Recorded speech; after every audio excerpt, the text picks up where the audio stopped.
I'm going to speak a great word. If you pass by a little, that you are going to go to get a cold bottle, preachers these days, they do not want to speak about to repent. They want you to come as you are.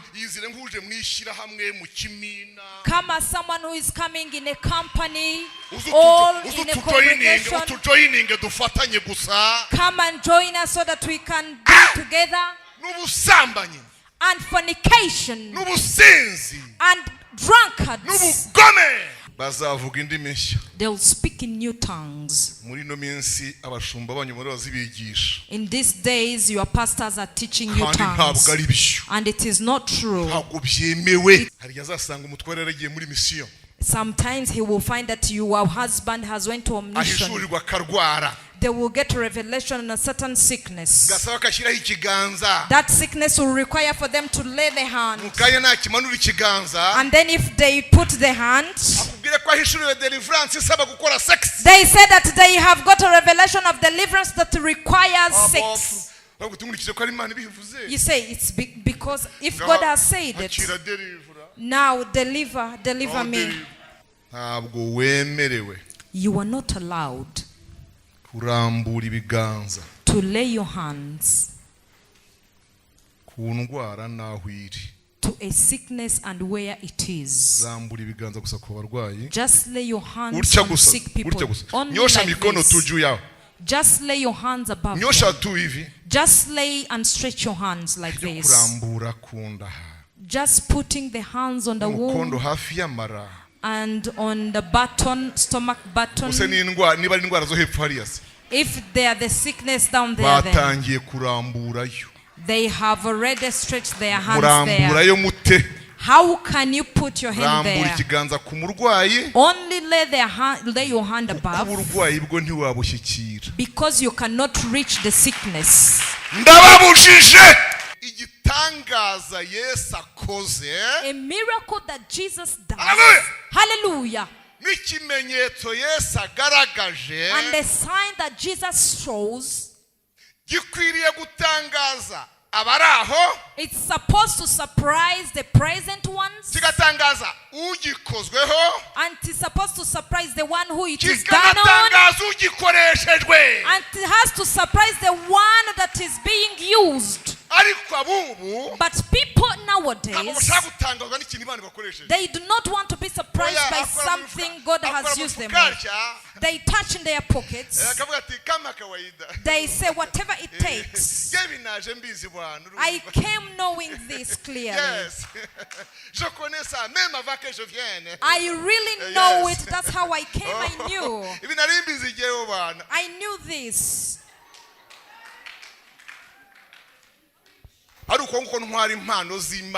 If I were carrying the gifts of God like that, my mother wouldn't have died while I was watching. My father, I was the last born of my father. Praise the Lord. Hallelujah. Hallelujah.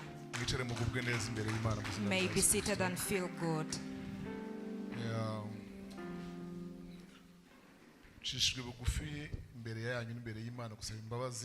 I'm so humbled before you and God.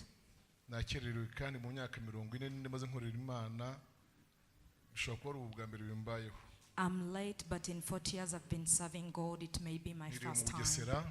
I came from Basengera, a place called Noneho, in a crusade fighting against drugs.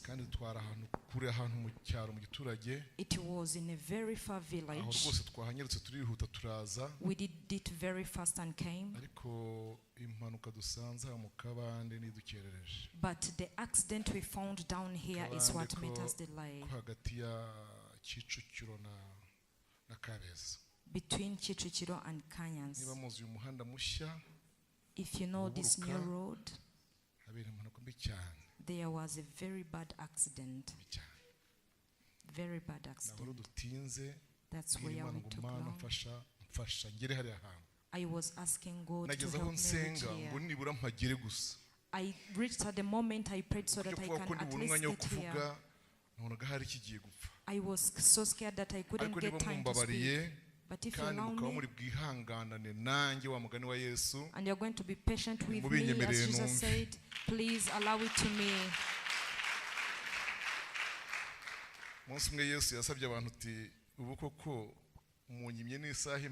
One day Jesus asked people that, did you even deny me 1 hour? Please be alert with me for 1 hour. I might not take 1 hour, but please allow me to be with you this moment, so that we can hear what God is speaking to us through me today.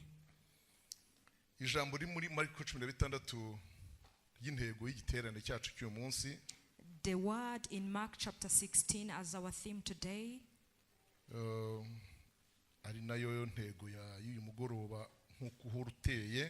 which is the topic of this evening. Mark chapter 16 verse 17. I'll read to 20. Uwo murongo uravuga ngo kandi ibimenyetso bizagendana n'abizera ngibi bazirukana abadayimoni mu izina ryanjye, bazavuga indimi nshya, bazafata inzoka, kandi nibanywa ikintu cyica ntacyo kizabatwara na hato, bazarambika ibiganza ku barwayi bakire. Umurongo wa 20, abo barasohoka bigisha hose, umwami Yesu ari kumwe nabo abafasha, akomeresha ijambo rye, ibimenyetso byagendanaga naryo. Amen. Amen. Amen. Ibyakozwe n'intumwa igice cya 8, kanyasomere rimwe wenda tu. Acts chapter 8 umurongo wa 7 verse 7. Uwo murongo nawo uravuga ngo kuko benshi muri bo bari bafite abadayimoni babavamo basakuza cyane, n'abari baremaye n'abacumbagira benshi barakizwa, haba umunezero mwinshi muri uwo mudugudu. Imana ishimwe. Amen. Hallelujah. Hallelujah. Iri jambo ryitwa ibimenyetso bizagendana n'abizera. This word that says the signs that will accompany those who believe. Mu zindi ndimi, in other languages, bigiye kuzatera urujijo niba bitaramaze kubikora. It will cause a confusion if it hasn't already done it. Kangoresha igifaransa kuko nicyo nize cyane mbere yuko icyongereza kiza. I will use French before. Ko abantu twese twize muri 73. For the people who have studied in 70s, going up. Akongeza turimo turarahura gutya nk'abantu bacanira inka gusa. English, you are just speaking it up there, like just handing over a match. Haryo bita les signes. There are something we called signs. Hakabyo bita les miracles. And there are something we call miracles. Hakabyo bita les prodiges. And there is what is called prodigy. I'm telling you the truth, all of the three words, if you enter in our Kinyarwanda language, they will be the same. That's the reason why it confuses many people. If they are in the congregation like this one, they are confused about what happened. I will repeat this. They are complicated about what happened. Did there happen a miracle? Is it a sign? Is it a prodigy? What happened this evening? I want to remind you that when Jesus spoke these words, what we call spiritual gifts, it hasn't yet happened.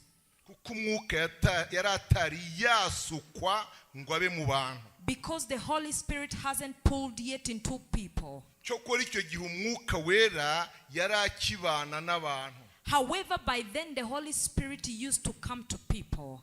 nusoma Yohana 12 umurongo wa 17, if you read in John 11:17, urasanga havuga ngo uwo mwuka uwo umufasha niwe mwuka w'ukuri. you'll find the word saying that that spirit is our helper. Ngo ntibishoboka ko abisi bamuhabwa, it is impossible for the Gentiles to have him, kuko batamurora kandi batamuzi, because they do not see him and they do not know him. ngo ariko mwebweho muramuzi, but for you, you know him, kuko abana namwe, because he lives with you kandi azaba murimo. and he will be in you. Ndasubiramo, I'll repeat, kuko abana namwe, because he lives with you kandi azaba murimo. and he will be in you. Yesu yashaka kuvuga iki? What did Jesus wanted to say? Yarashatse kuvuga kubwo muri icyo He gihe wanted to say that by then abantu bashobora kubaho umwuka yabaye, people can be where the Holy Spirit is, cyangwa umwuka kaza aho abantu or babaye. the Holy Spirit could come where people are. Umwuka ashobora kuza aho duteraniye, The Holy Spirit can come to where we are gathering, cyangwa twe tukabaho yabaye. or we could be where the Holy Spirit Ubwo is. buryo bwombi All of those two ways, nibwo bubyara ijambo kubana n'umwuka. that's what bears the word being with the Holy Spirit. Yesu asezera ku bigishwa, When Jesus was saying goodbye to the aravuga ati disciples, nimuhumure nzabana namwe, he says, do not worry, I will be with you. zaba ndi kumwe namwe nkomeresha ibitangaza n'ibimenyetso ijambo ryanjye. I will be with you, strengthening miracles and the word, my word. Ndetse n'ibi bimenyetso bizagendana nabo. And these signs that will go with you, Ngiye kuvuga ijambo rikomeye mwe kigimana. I'm going to speak a great word. Ntirizabaherekeza ahantu hose bagiye, It will never accompany you to wherever you will go. bizabaherekeza gusa bagiye mu murimo. It will accompany you only when you're going to my Imana work. ifashe mu byumve cyane. Please understand this. Imana ifashe mu byumve cyane. May God help me so you can understand.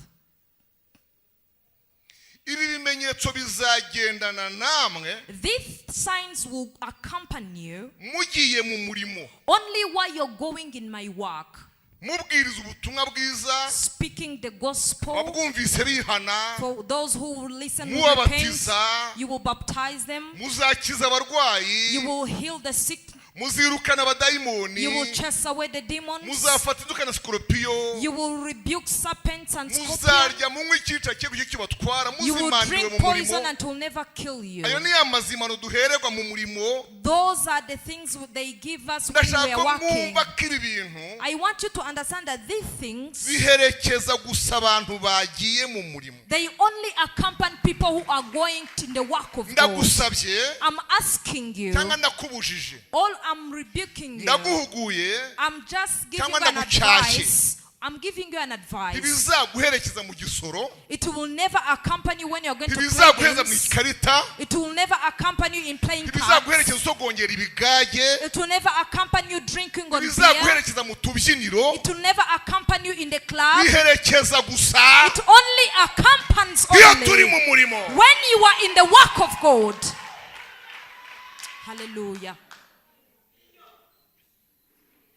Ndashaka kubwira ko I want to tell you that iyo isiganwa ryenda kuba, when there is a race, hari fezi ya mbere yo kwiyandikisha, there is a first phase of registration, hari fezi ya kabiri, and there is a second phase. abazasiganwa bajya kwiga inzira. The racers go to learn the Buri wese ways. igihe igihe ashakiye, Everyone wherever they nta munsi want. cyangwa isaha iri oblige. There is no obliged time or day. Hakaba fasi ya gatatu And there is a third phase yo gusiganwa nyirizina, of making the umunsi race. nyawo w'isiganwa. The D-Day of race. Icyo gihe nibwo isiganwa That's when that race, rihabwa ibikwiriye abasiganwa, it's given everything necessary to those who are in the rihabwa race. abaganga, It is given to the doctors. rihabwa ibipfuko repansement, It is given to the amapamba, bandages, mercurochrome, alcohol, bandages, cottons, alcohol, and everything. bagahabwa na ambulance yo kubaherekeza. And they are given an ambulance to accompany them. Iyo ambulance That ambulance, ntijya ibagenda imbere, it doesn't go in front of them. ahubwo igenda inyuma. It goes behind them. Ihagurutswa n'iki? What does make that Oh, ambulance start? hallelujah. Hallelujah. It is begun with the aim of saving, to save, to rescue those who will have an accident in the racing. If you pass by a little, that you are going to go to get a cold bottle, that you are going to greet your sweethearts, the ambulance will never accompany you in those places. Let me tell you something else. If you go in the football that is happening, the ambulance will never accompany you.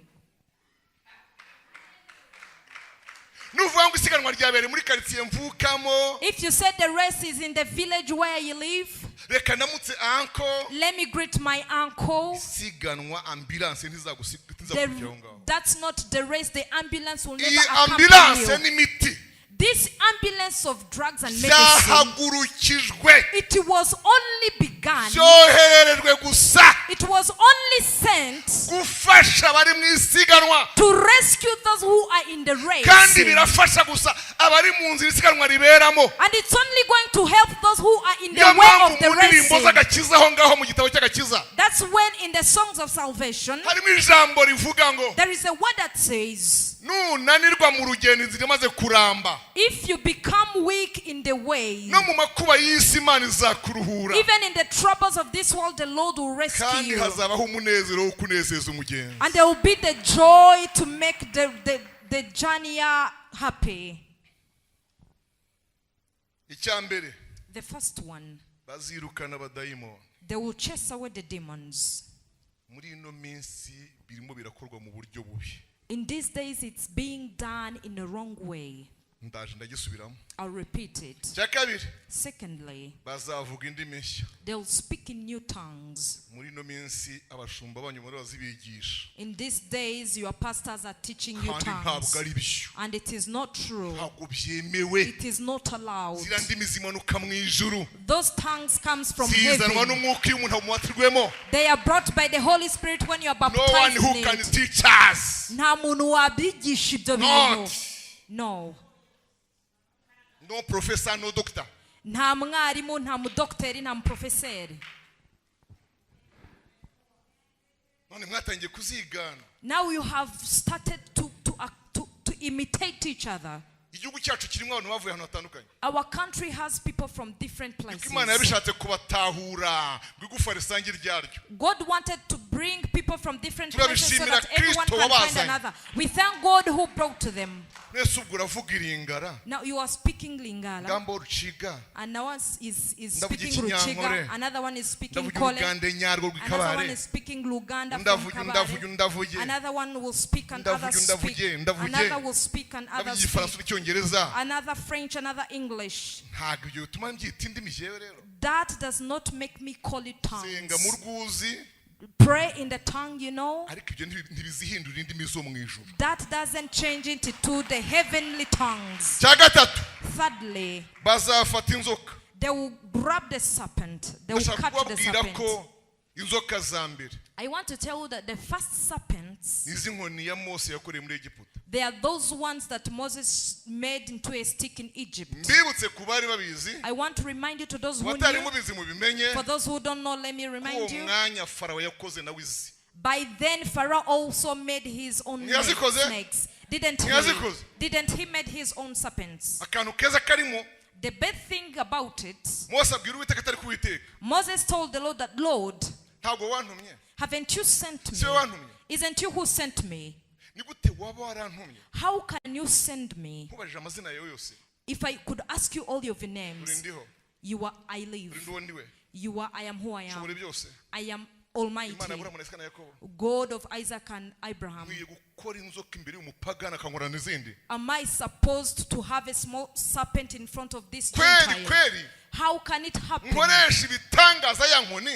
How can I make miracles with the stick you gave me? I'm making a serpent in the name of the Lord. And Pharaoh is making other serpents. You are sitting in heaven humbled. The Lord said, let me show you something. Let me give you something wise. Hallelujah. Only the other one, the other one that was created by the Lord, the one that was created in the name of the Lord. It ate all other snakes. It ate them. It is swallowed and swallowed. It is swallowed and swallowed the other serpent. Hallelujah. It is swallowed all other snakes. Pharaoh and his sorcerers, they saw the difference. May God create you a difference. I'm begging God to give you a difference. I'm begging God to create a difference for you.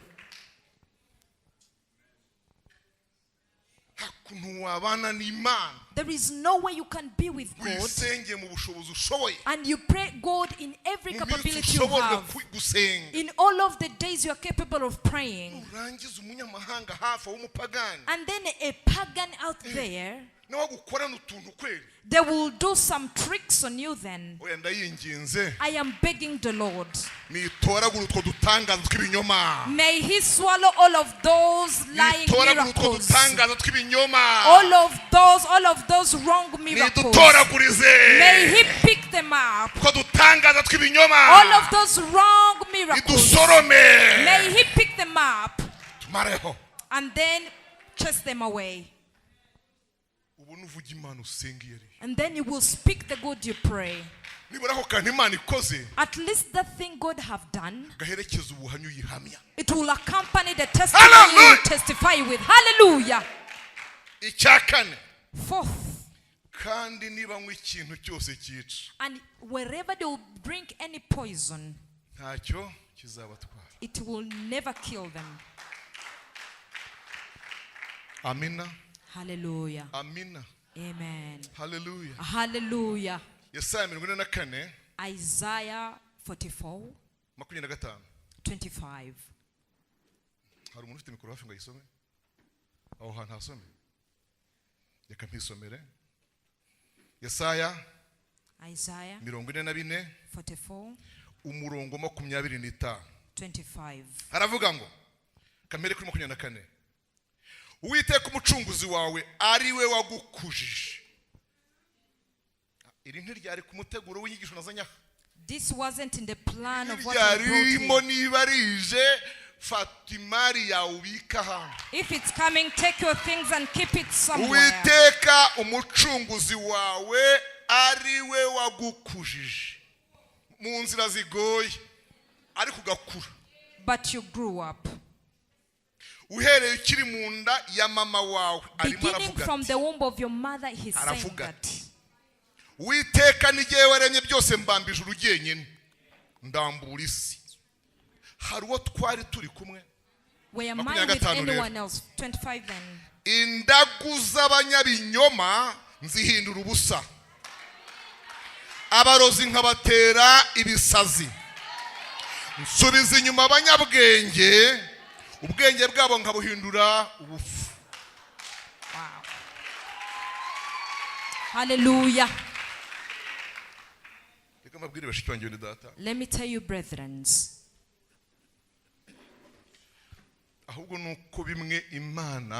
It's that some of them, God, He frustrates them before He allows us to see them. Otherwise, if you were able to see it, you would be traumatized. If you could be revealed of the battle the Lord fights for you, and He would allow those battles to come to you. Maybe you have the victory at the end, but you have to see it. I'm telling you the truth. You would have trauma. And now God, He frustrates most of them before they reach to us. Amen. Amen. Amen. Amen.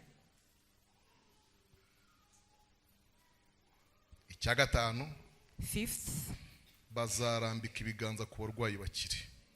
They will lay their hand on the sick and they will be healed. Ikimureba cya gatanu, The fifth you're seeing, abantu batangiye kugikora nabi. most of people are doing it in a wrong way. Yego. Right? Ntabwo wemerewe You are not allowed kurambura ibiganza to lay your hands ku ndwara naho iri. to a sickness and where it is. Zambura ibiganza gusa ku barwayi. Just lay your hands Utya on gusa, sick people. utya gusa. Only Nyosha like mikono this. tu juu yao. Just lay your hands above Nyosha them. tu hivi. Just lay and stretch your hands like this. Kurambura ku nda. Just putting the hands on the Umukondo womb hafi y'amara. and on the button, stomach button. Use n'indwara niba ari indwara zo hepfo hariya se. If they are the sickness down there, then Batangiye kuramburayo. they have already stretched their hands there. Muramburayo mute. How can you put your hand Rambura there? ikiganza ku murwayi. Only lay your hand above, Uburwayi bwo ntiwabushyikira. because you cannot reach the sickness. Ndababujije. I'm rebuking you. I'm warning you. Ndabahuguye. I'm warning you. Wari utangiye kubigerageza. You have Kuva uyu already munsi. begun to do that. Beginning from today, Ndamubujije. I am warning you. Don't do it again. Hallelujah. Anisoni.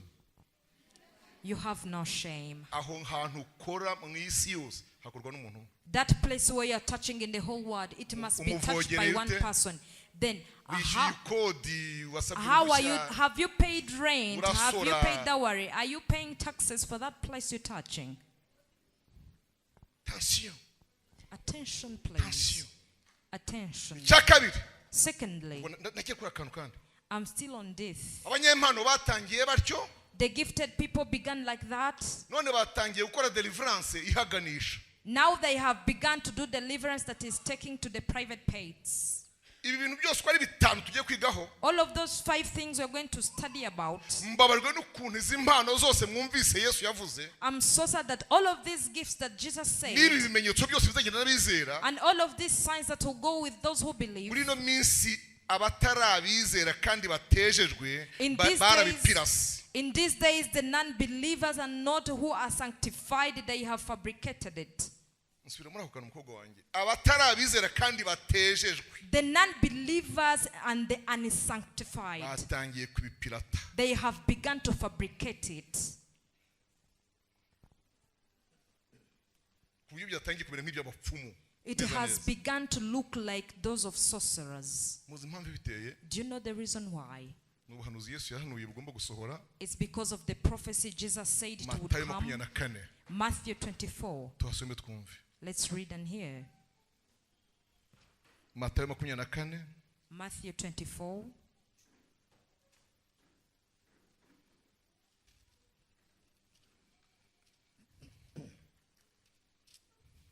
Ndasoma umurongo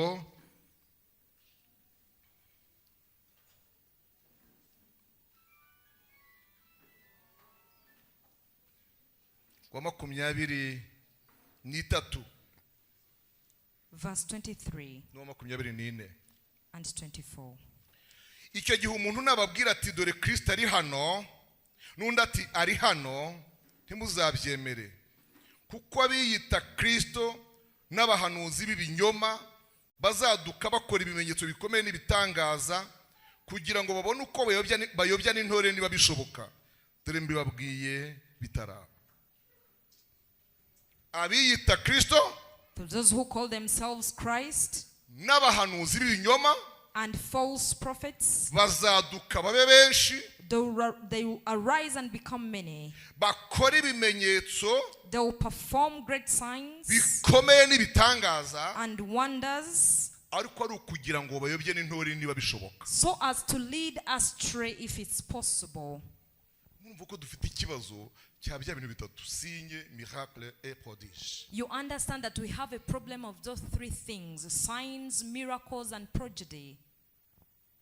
Muri 86 In 80-60, hari heza ikintu cyo kuvuga ubutumwa no kumanika amabanderole. There was something of speaking gospel and putting up posters. kandi ugasanga banditseho ngo And you would find the theme that muzaza n'abarwayi kuko hazakira benshi. bring the sick people because many will heal. Agashyiraho amafoto n'igishushanyo They would put up pictures cyaho bakize hariya ku Cyasemakamba Ikibungo. and a place of where they healed at Chibungo. They are Naho to kumbe binatangiye place. gutangaza ko bizaba i Kigali. What they are announcing will happen in Kigali. I Kigali Yesu ntiyabihakora. In Kigali, Jesus can't do that. Yabikoze ku Cyasemakamba, Yesu niwe mvuga ubwo. He did it to the very far places of Semakamba there byabaga Ikibungo. because of the problems that were happening in Chibungo, By'udutaro byo kuguruka, of baskets and flying, byo gufatira umuntu ku gitoki agiye kugica. of catching someone on None subi on Kigali bananas. arafata abandi. Now in Kigali, who is it a day going to catch? Niyo mpamvu mwumvise mwivuga butumwa rya Yesu That's the reason why in the gospel of Jesus, yatandukanyaga he was differentiating Bethsaida, Bethsaida, Tiro, Tyre, Sidon, and Sidon, Galilea, and Galilee, Kana. and Can.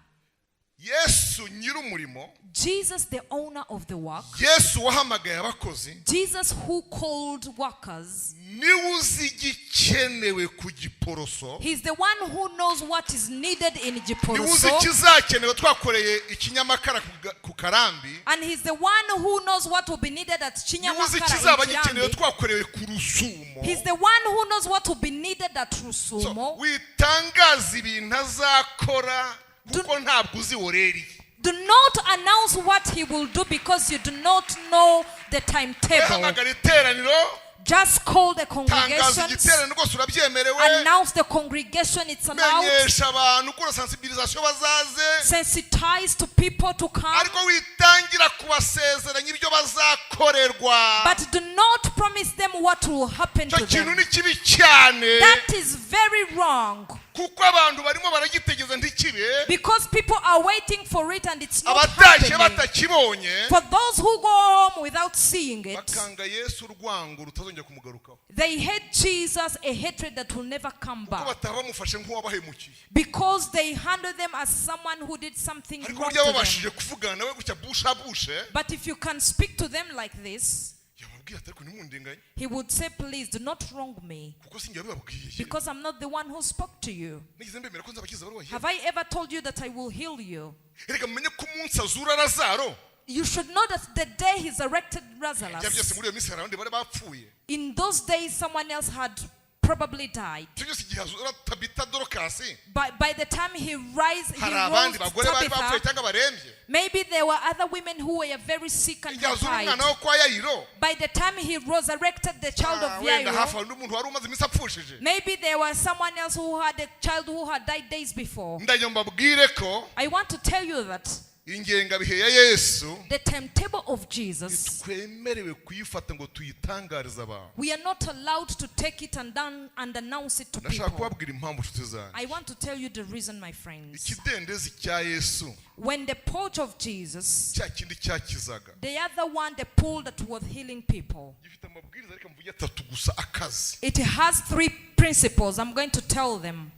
Ibwiriza rya mbere The first principle ni ukuba hagomba kumanuka marayika. is an angel has to descend.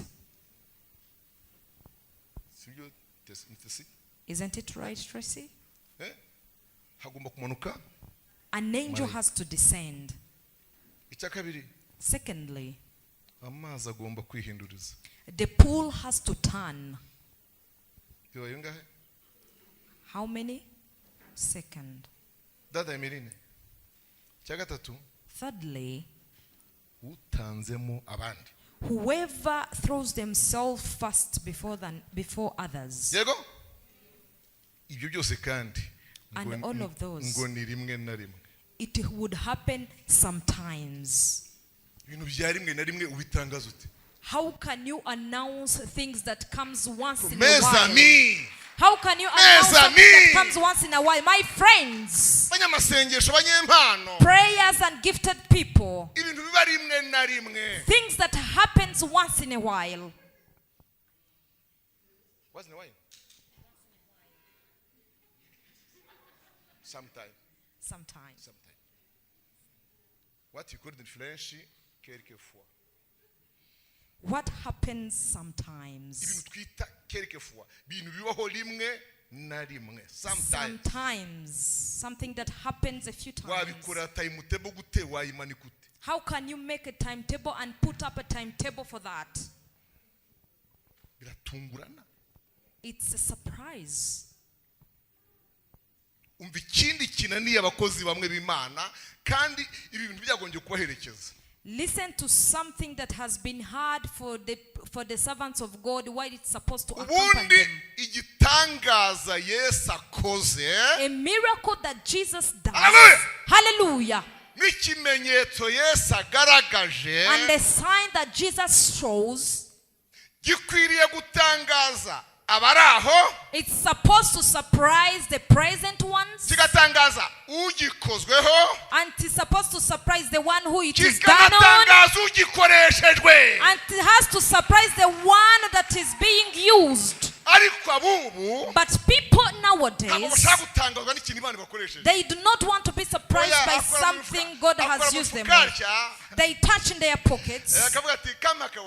They say whatever it takes. I came knowing this clearly.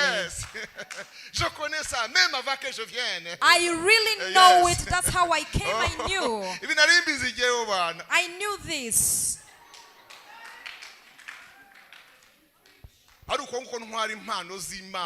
If you were carrying the gifts of God like that, my mother wouldn't have died while I was watching. My father, I was the last born of my father. He wouldn't die on me with the gift. The wife you love, your firstborn, he wouldn't die on you while you have a gift. But Jesus wanted that. A gifted person themselves. They have to be surprised by what Jesus is doing. Hallelujah. All the time it's not done like that. All of the people in the congregation, they have to be surprised. And the one it is done on, they have to be surprised. And the used prayer man, they have to be surprised. If it's not like that, then it's something familiar.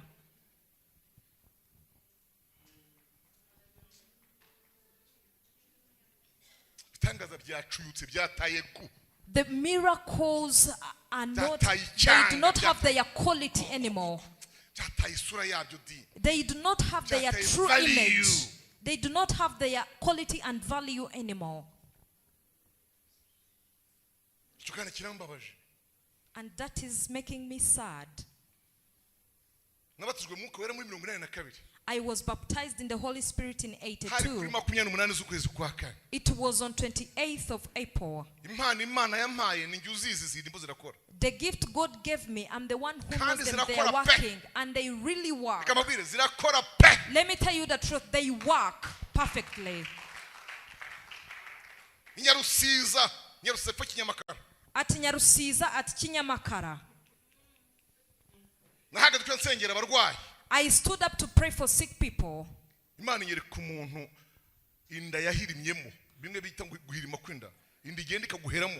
God showed me someone who had a womb that has been there for long.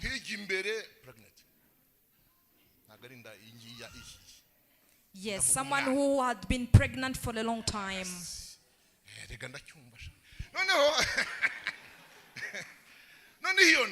And then that womb, that pregnancy, I told that person to come. What I'm saying of not touching them, I'm saying it because I know it. Because I cannot teach you something I do not know. I did it like this. I don't have to touch their pregnancy because it's where the baby is. No. You just lay your hand like this and they are going to go away in the name of Jesus. As I did like this, when I was going, I saw the other pregnancy.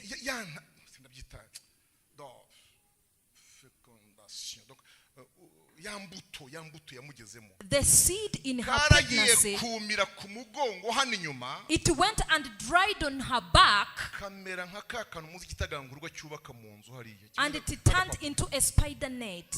Agapapuro igitagangurwa cyubaka. Do you know a spider net? Kabamba hano hariya ku gakuta. It became like a spider net.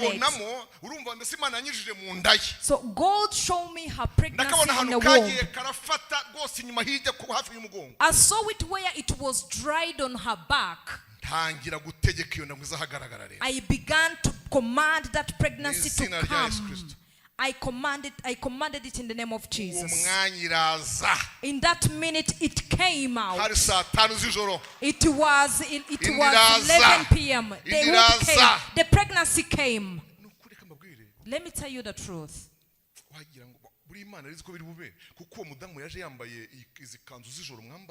God knew that it was going to happen because that woman had this big dress. It was like a net dress. It was so soft. Noneho uko yakambaye yifubitse jacket y'umugabo we. They have a jacket of their husband and they have a kitenge on them. It came when she was not wearing something. It came and filled the dress. It came and filled the dress and became big. Praise the Lord.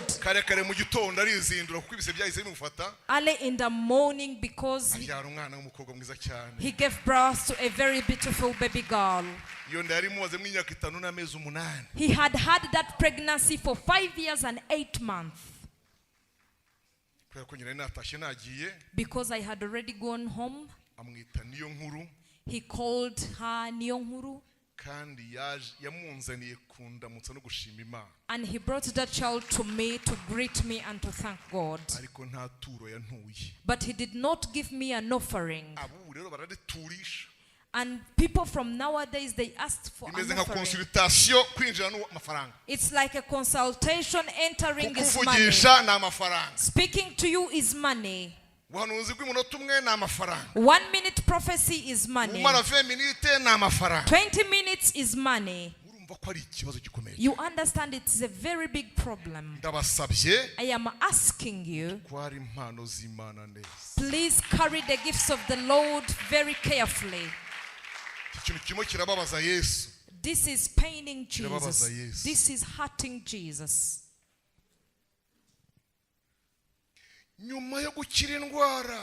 After healing sickness, after giving birth to that children of that womb of 5 years, they did not ask you, they did not even text you to pray for them. If it's a suit, we'll buy. If it's a juice in a jerrycan,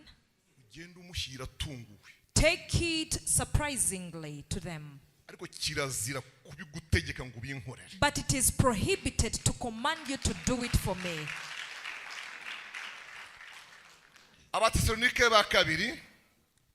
Thessalonians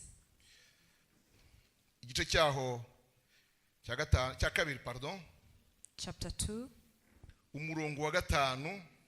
verse 5 kugeza ku murongo wa 12.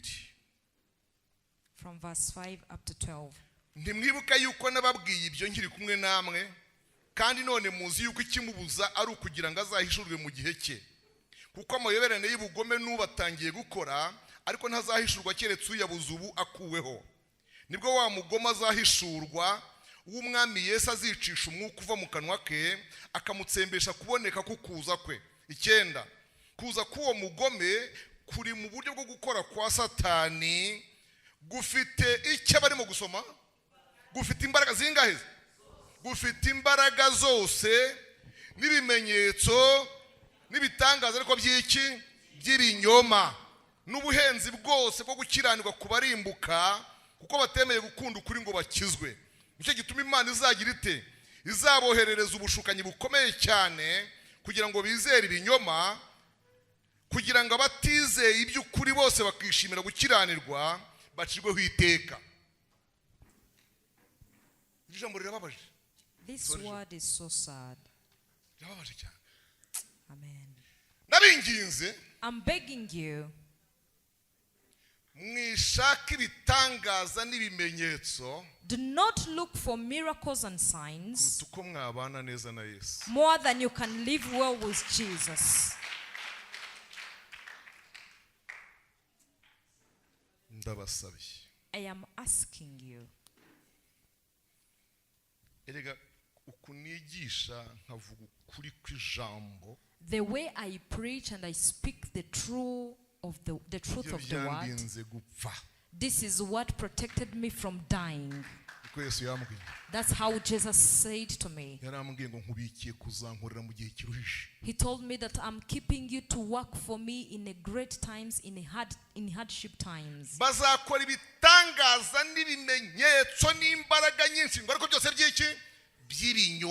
They will perform miracles and signs, but all of it will be wrong prophecy. I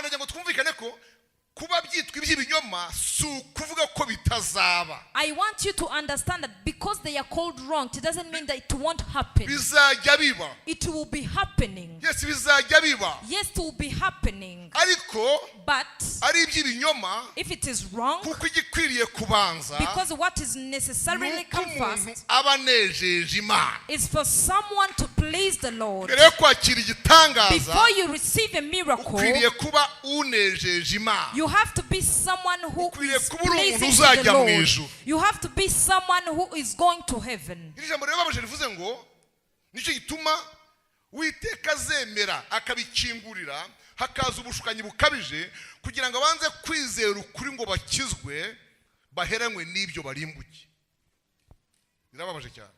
It's so sad. It's so sad.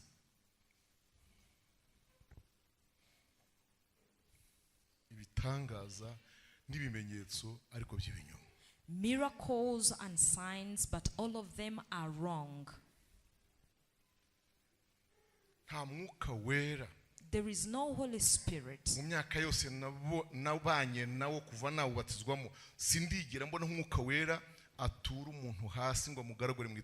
I have never seen the Holy Spirit filling someone down and they put them in the sun. Apart from demons, there is not even sickness. They are the only ones who come out of someone while they have puzzled them. But what we call great times that the Holy Spirit has visited us.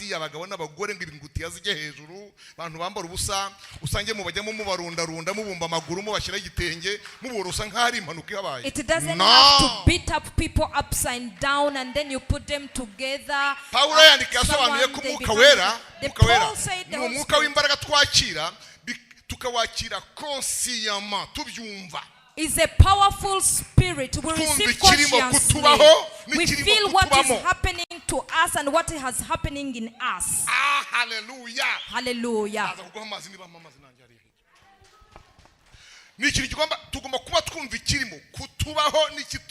We have to feel something that is happening to us and in us.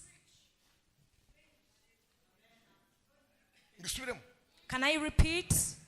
The Holy Spirit, to those who to those who are baptized in the Holy Spirit, we receive him consciously, feeling it. He changes us as we feel it. And we are happy because we have got him. He doesn't kill us in our minds. And we become puzzled and zigzag. And we bite ourselves. And we would throw away our clothes, our pants. And we bring foams. And then they will tell us what happened later. No way. This doesn't happen like that.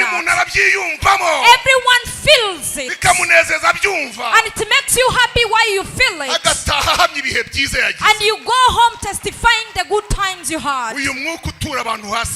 This spirit that beats people down, when did it come? How did it come? What are you doing on the ground? You are beating your head on the ground like a chicken that is dying. No way. Beginning from the Acts chapter 2 when they were baptized in the Holy Spirit.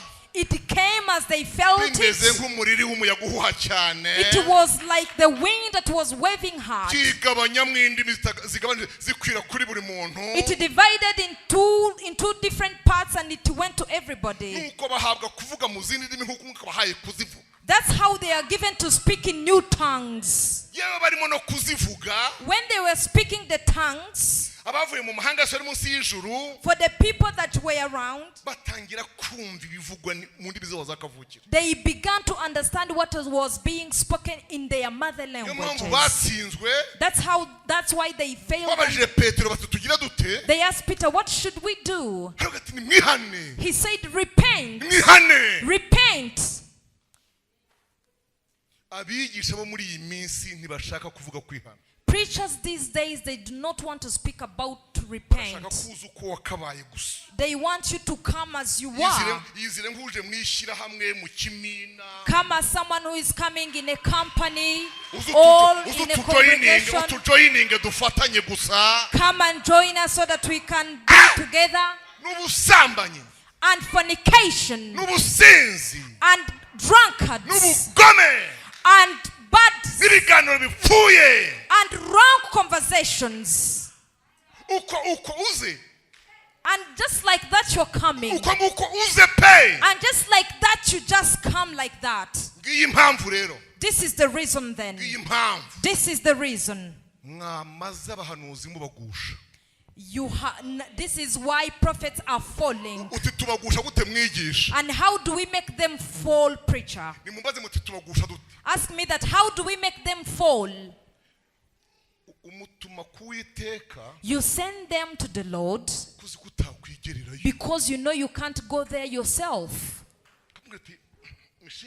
And then you say, Michelle, I have something that is very hard. Please take some time and pray for me. It is very hard for me. You are giving Michelle a wish to go to the mountain. You are wearing the shorts you want. You are relaxed. You are relaxed at your mansion. And the coffee is there. Sometimes you have it in your hands and you are shaking it like this. Go and ask God about the court thing I have. I'm getting so much losses. It's too much. My business is not going well. I don't know why. My friend, go and ask the Lord for me. The prophet will also say, listen then, I'm going to get some money from you. I'm going to get some money from you. And the money will take to Majerwa. I'm going to get it from you. I'm going to charge you transport. I want Karina or Gikumi that will take me to Kabgai and there to motorbike, and will take me there down Kanyarira, and I will go up to the mountains. You are thinking your problem is very hard, my dear. It needs a whole month. When I have left my household, give me some charges. Home. Thirdly, all of those days I will spend there. Every after 3 days I'll be taking something to eat. Because I would die there. Praying is so hard, my friend. Do not see yourself drinking and eating chapati and omelets. It's so hard for us. Take eggs. Take a box of milk. Take a box of yogurt. Oranges and mandarin. Whatever that is going to make you strength and energize and everything. That you are sending someone to the Lord.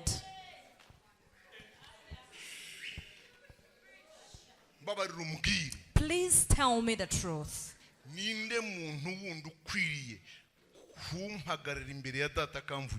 Who else that is supposed to stand and speak for me in front of my father? Who replaced the child before his father? Who replaces the child in front of their father? All of that is caused by what?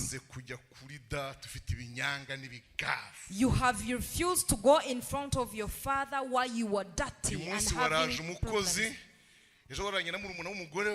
Last night you slept with your housemate. The next night you slept with the younger sister of your wife.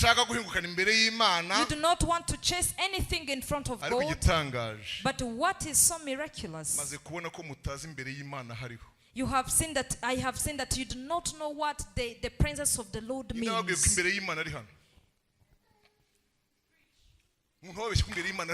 Who lied to you that the presence of the Lord is here? Take your Bible. Psalms 84. Come here.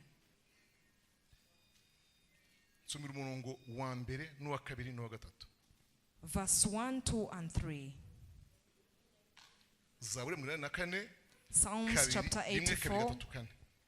1, 2, and 3. Psalms 84. Verse 1 to 3. Amen. Zaburi iyi yahimbiwe umutware w'abaririmbyi. Babwirisha inanga ijwi ryitwa gititi. Ni zaburi ya bene Kora. Uwiteka Nyiringabo, erega amahema yawe ni ay'igikundiro. Umutima wanjye urifuza ibikari byawe, ndetse biwutera kugwa isari. Umutima wanjye n'umubiri wanjye bivugiriza Imana ihoraho impundu. Igishwi kiboneye inzu, intashya yiboneye icyari, aho ishyira ibyana byayo. Ni ku bicaniro byawe Uwiteka Nyiringabo, mwami wanjye, mana yanjye. Hahirwa ababa mu nzu yawe, babasha kugushima ubudasiba. Sera. Hahirwa umuntu ugufitemo imbaraga, hahirwa abafite mu mitima inzira zijya i Siyoni. Iyo banyuze mu gikombe cyitwa Baka, bagihindura ahantu h'amasoko. Imvura y'umuhindo icyambika imigisha. Bagenda bagwiza imbaraga.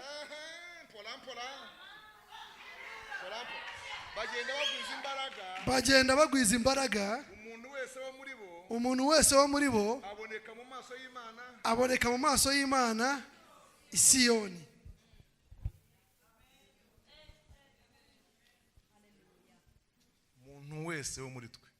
Everyone among us. At Kabeza, at Kicukiro. The Centre at Mironko. At Chiruhura at Ruyenzi. Kamonyi Muhanga Nyanza. Kamonyi Muhanga Nyanza. Cyanyina ngigende kizakome Karangazi. Cyanyina ngigende kizakome Karangazi. Ahantu hose ni imbere y'Uwiteka. All of those places, it is before God. Aho hantu hose ni mu maso y'Imana. All of those places are the presence of the Lord.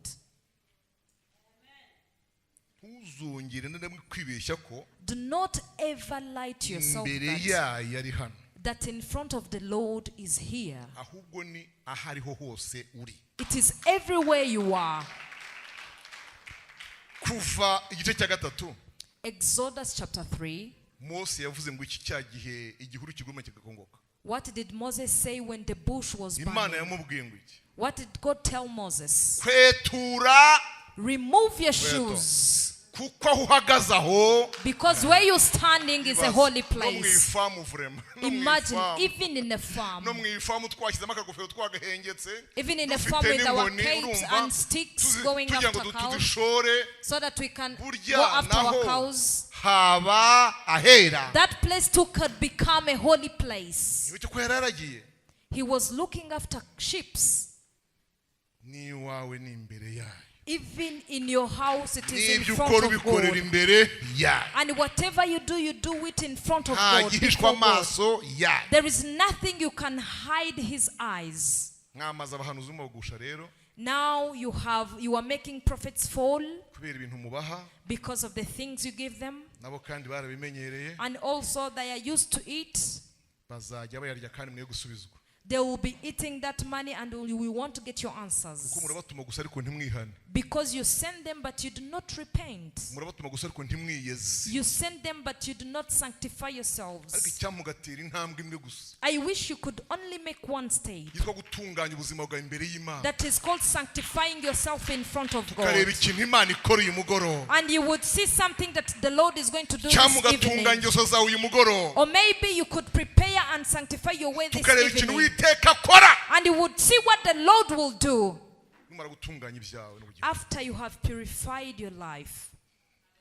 ngana ku musozo, As I finish,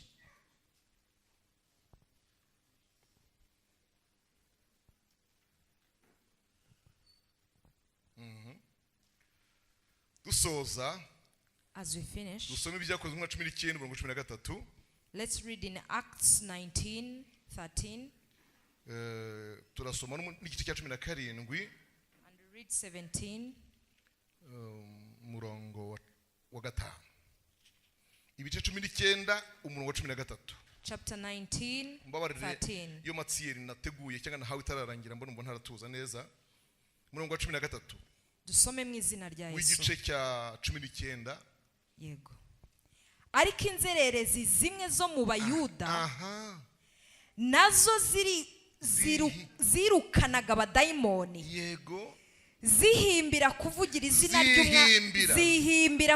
izina ry'umwami Yesu kubatewe n'abadayimoni ziti, ndabategetse mu izina rya Yesu. Uwo Pawulo avuga. Kandi hariho abahungu 7 b'Umuyuda witwaga Sikewa, umwe mu batambyi bakuru bagenzaga batyo. Bukeye dayimoni arabasubiza ati, Yesu ndamuzi na Pawulo ndamumenye, ariko mwebweho muri bande? Nuko umuntu warimo dayimoni uwo abasimbukira bombi, arababasha, arabanesha, bigeze ubwo bahunga muri iyo nzu bambaye ubusa, bakomeretse. urakoze cyane. Donc inzererezi The road trips people, imirimo Pawulo Imana imukoresha, they had the great works God was using Paul.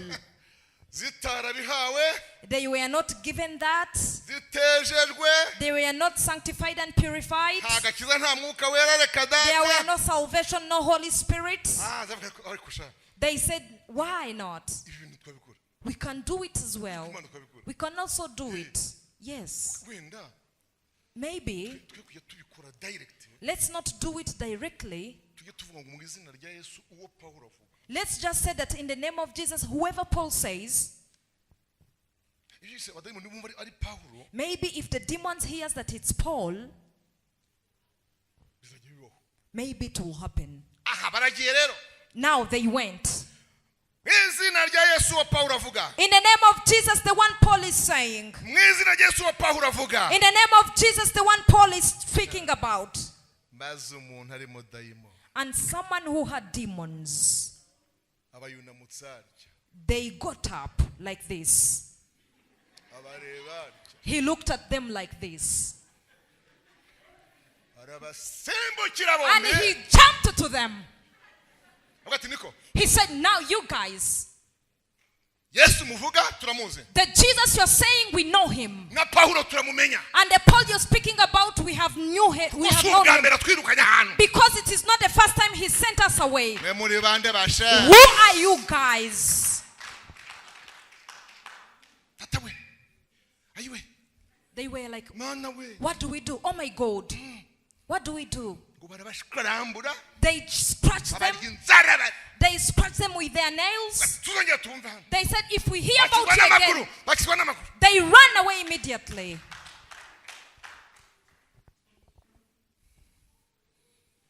inzererezi ko zatangiye kubyiga no kubihimba, the road as the Gentiles. They have already learned the same thing.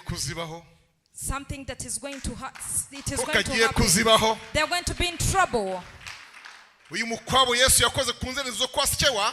They think that Jesus need to put them together at Sikewa. Nubu mpagaze ku maguru yanjye yombi abiri. As I'm standing on my two legs now, ndamusabye akora umukwabo kuko bameze nabi. I am asking them to put them all up together and put them away because they are doing Arabizi ko yampamagaye arantuma. He knows he called me and sent me. Ange ndamwinginze nk'umuntu yatumye rero. I'm also begging him as someone he sent. Ambabarira akora umukwabo mu nzererezi. Please forgive me and put together all of these Gentiles. Kuko ziragenda. Because these Gentiles go. Zigakora ibyo bintu by'ibinyoma. They do the wrong prophecies, false prophecies, and they steal.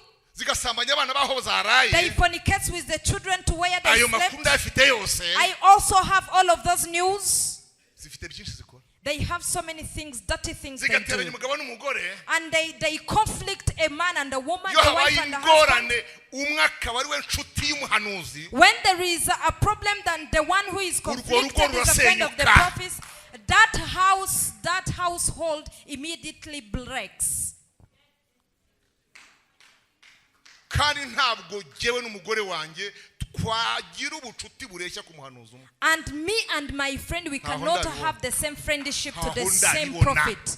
I have never seen that. Ninjire mu bami ba kabiri murebe. Enter in 2 Kings and see. Urasanga Elisa yari inshuti y'umugore kuruta umugabo. Elisha was a friend of the wife more than he was the friend of the husband. And he's the one who begged him that, sweetheart, look at the servant of God who passed by here mostly. You see, he finds us all the time we are not here. He doesn't find us. Father of my children, sweetheart, ask for forgiveness, Father. Let's build him an upper room. Let's give him a flask and sugar. If they bring a soap dish, please allow me, my sweetheart. The Lord will bless you. All of those teachings. Did you know that it's like she was preaching? It means that your husband doesn't understand it the same way you do. Now it has broken households. Sometimes he will find that your husband has went to a mission. They will get a revelation on a certain sickness. That sickness will require for them to lay the hand. And then if they put the hand, they say that they have got a revelation of deliverance that requires sex. You say it's because if God has said it, now deliver me. Deliver me. Oh my God. Oh my God.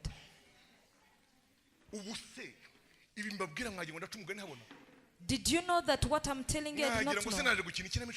Did you know that I'm playing games here? It happens. It happens.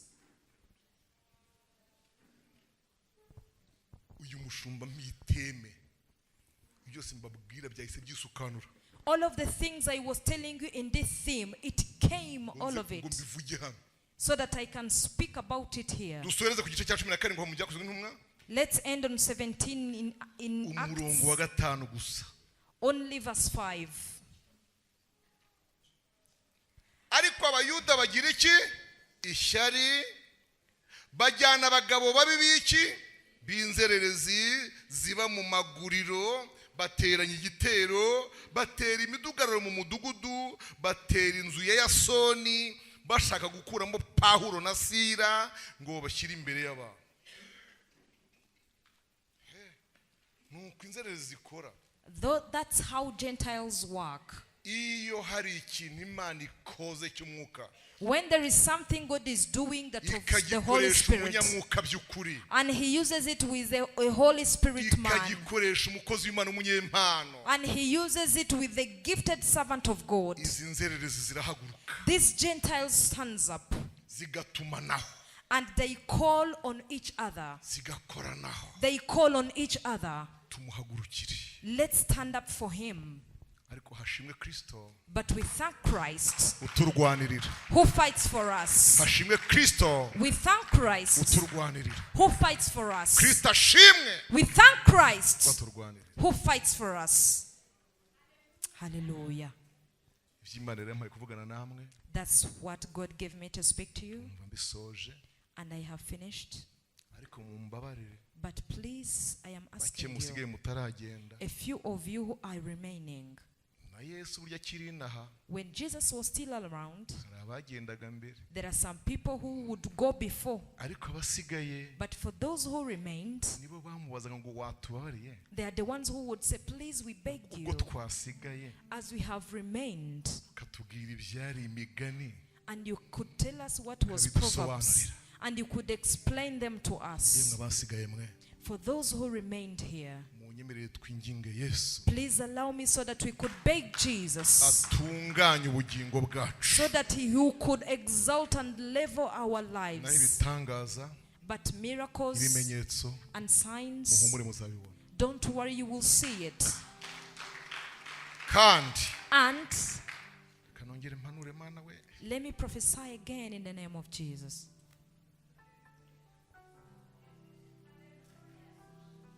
Hallelujah.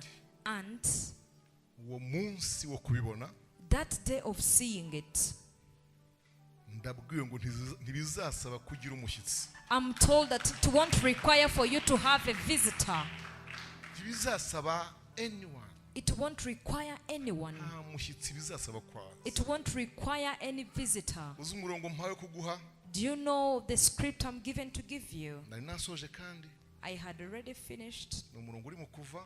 It is a script in Exodus. Mufate Bibiliya Take your Bibles. mwumve uwo murongo tuwusengeremo. Let's pray in this scripture. Icyo nkundira Imana rero What I love from God, uyu murongo ngiye kuguha this scripture I'm going to give you, Uwiteka azawukurikirana the Lord will follow it up uzajya kubona ubone arabisohoje. and he will fulfill it. Hallelujah. Hallelujah. Hallelujah. Hallelujah. Hallelujah. Hallelujah. Imigani Proverbs, ibice 20 Proverbs chapter 20, umurongo wa 24. verse 24. Amen. Amen. Munyemerere tuwusome muhagaze kuko ndahita nsenga.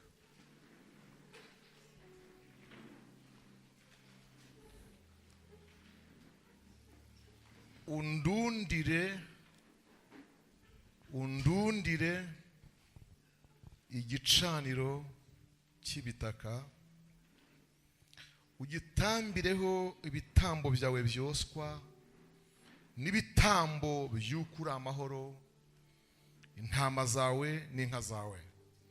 Umva ijambo mpawe rero, aho nzibukiriza izina ryanjye hose nzaza aho uri nguha umugisha ni Uwiteka avuze. Ninjye uziyibutsa myself. I am the one who remind myself. Ngewe Uwiteka nzagira nte Me, nziyibutsa. I the Lord will remind myself. Ngewe ubwanjye Uwiteka nzagira nte I the Lord will remind myself. Kandi aho nziyibukiriza niyibukije ubwanjye Uwiteka. And whenever I remind myself, nzaza aho uri I will come where you are nguha umugisha. and I will bless you. Torero ry'Imana. The church of God. Torero ry'Imana. Church of God. Murumva muri mwe murimo gutandukanya aho uri n'aho uba. Can you differentiate where you are and where you live? Kuki Imana ihisemo kuzaza aho uzaba uri? Why did God choose to come where you will be? Nzaza aho I uri. will come where you Kuki will itavuze be. ngo nzaza aho uba? Well, why didn't he say that I will come where you live?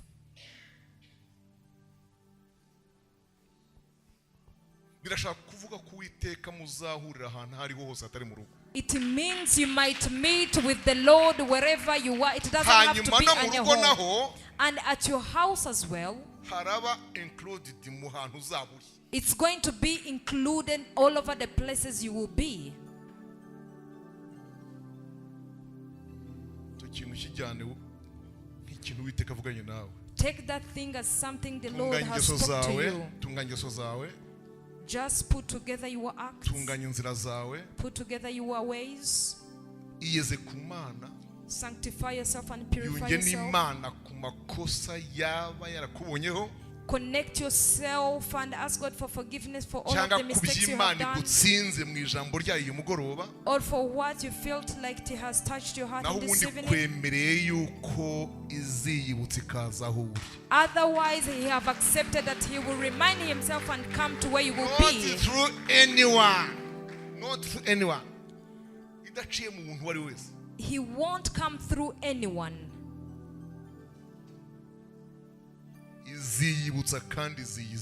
He remind Himself and He will come on His own. The Lord who sent me here today, may He accompany all of these words I have told you. May He accompany them with signs and miracles. May you see God in a new image. In the name of Jesus Christ. Father, we thank you. We thank for the congregation.